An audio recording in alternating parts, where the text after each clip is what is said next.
Assalamualaikum warahmatullahi wabarakatuh. Nama saya Lulatul Ilmiah, NPM 21222116657, Prodi Ekonomi 2B. Video ini saya buat untuk menyelesaikan tugas dari mata kuliah Strategi Pembelajaran dengan dosen pengampu Bapak Yusrianto Soleh MPD, yaitu membuat resume dari beberapa pertemuan yang sudah dilakukan dalam kelas. Resume pertemuan pertama dipresentasikan oleh kelompok 4 dengan judul Pembelajaran Kooperatif. 1. Pengertian pembelajaran kooperatif adalah salah satu pembelajaran yang efektif dengan cara membentuk kelompok-kelompok untuk saling bekerja sama, berinteraksi, dan bertukar pikiran dalam proses belajar.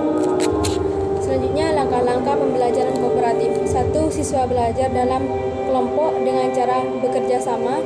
2. Kelompok dibentuk dari siswa yang memiliki kemampuan tinggi, sedang, dan rendah. 3. Penghargaan lebih diutamakan pada hasil kerja kelompok, bukan dari individu. Selanjutnya, tujuan pembelajaran kooperatif. Tujuan yang pertama untuk mendapatkan hasil belajar akademik. Yang kedua, menerima terhadap keragaman yang ada pada setiap siswa. Yang ketiga, siswa mampu mengembangkan keterampilan dalam bersosial.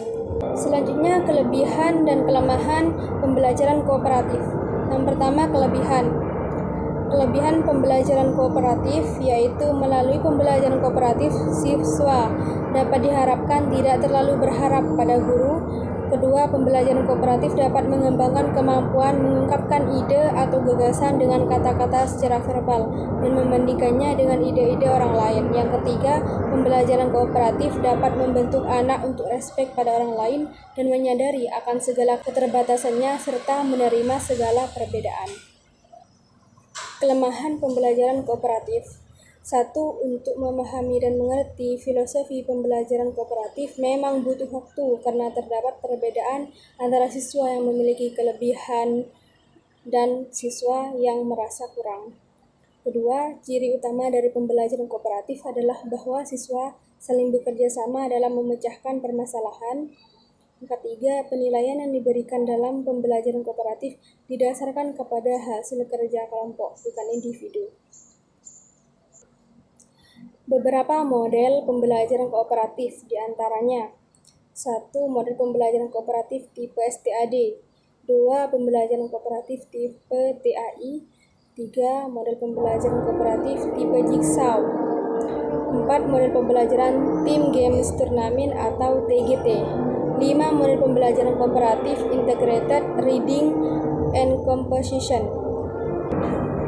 Resume pertemuan kedua dipresentasikan oleh kelompok 5 dengan judul materi pembelajaran Team Games Turnamen atau TGT.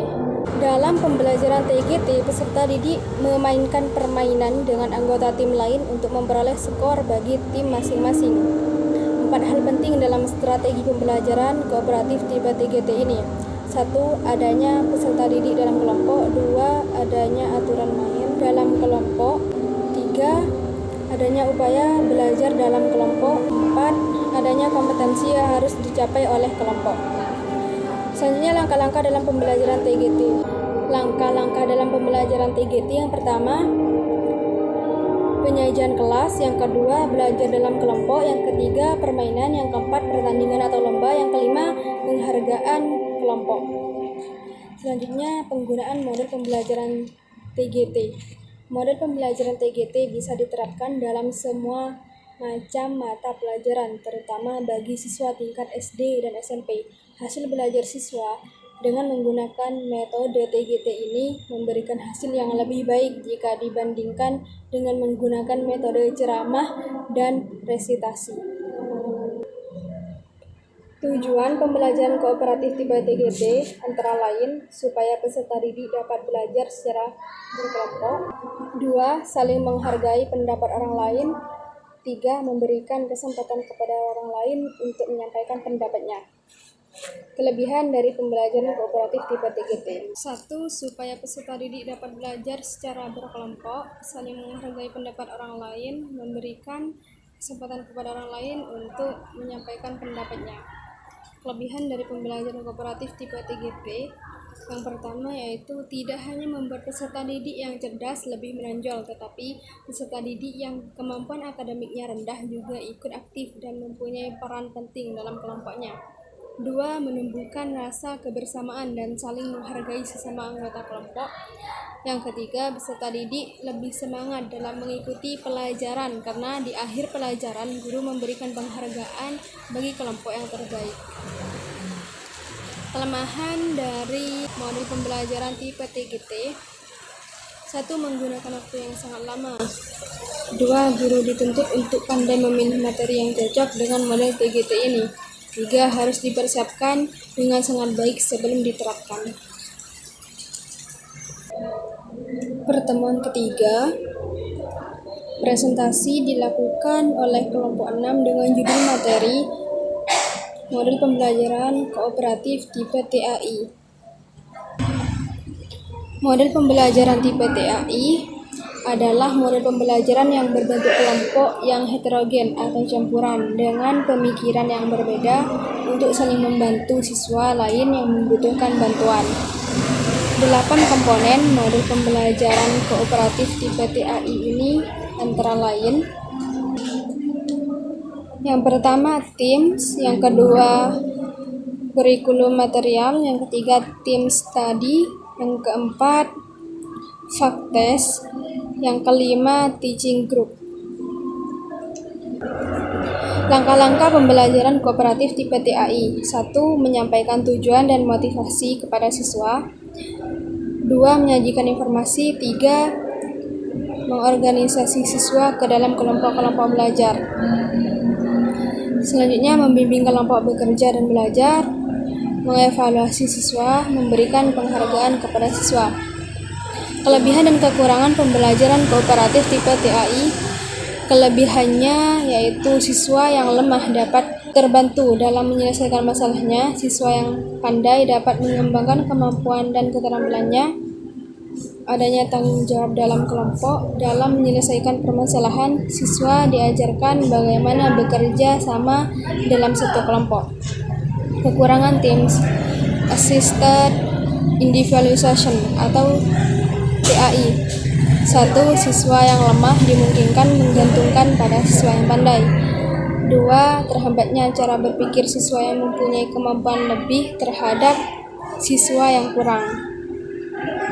Siswa yang pintar akan merasa keberatan karena nilai yang diperoleh ditentukan oleh prestasi atau pencapaian kelompok. Resum pertemuan keempat dipresentasikan oleh kelompok 3 dengan judul materi model pembelajaran kontekstual.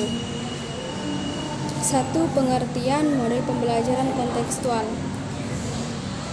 Pengertian model pembelajaran kontekstual adalah konsep belajar yang dilakukan dengan mengaitkan antara materi yang diajarkan dengan situasi dunia nyata siswa dan mendorong siswa membuat hubungan antara pengetahuan dengan penerapannya di masyarakat. 2. Prinsip dari pembelajaran kontekstual yaitu: yang pertama, berlangsung secara alamiah dalam bentuk kegiatan siswa bekerja dan mengalami. 2. Mempertimbangkan keragaman siswa, yaitu menghormati perbedaan siswa masing-masing. 3. Menggunakan teknik-teknik bertanya. Karakteristik pembelajaran kontekstual: yang pertama, pembelajaran dilaksanakan dalam konteks autentik. 2. Pembelajaran memberikan kesempatan kepada siswa untuk mengerjakan tugas-tugas yang bermakna. Pembelajaran dilaksanakan dengan memberikan pengalaman bermakna kepada siswa. Yang keempat, pembelajaran dilaksanakan melalui kerja kelompok, berdiskusi, saling mengoreksi antar teman. Strategi umum pembelajaran kontekstual: ada 5 strategi. Yang pertama, mengaitkan. Yang kedua, mengalami. Yang ketiga, menerapkan. Yang keempat, kerjasama. Dan yang kelima, mentransfer. Itulah hasil resum dari mata kuliah strategi pembelajaran. Terima kasih. Wassalamualaikum warahmatullahi wabarakatuh.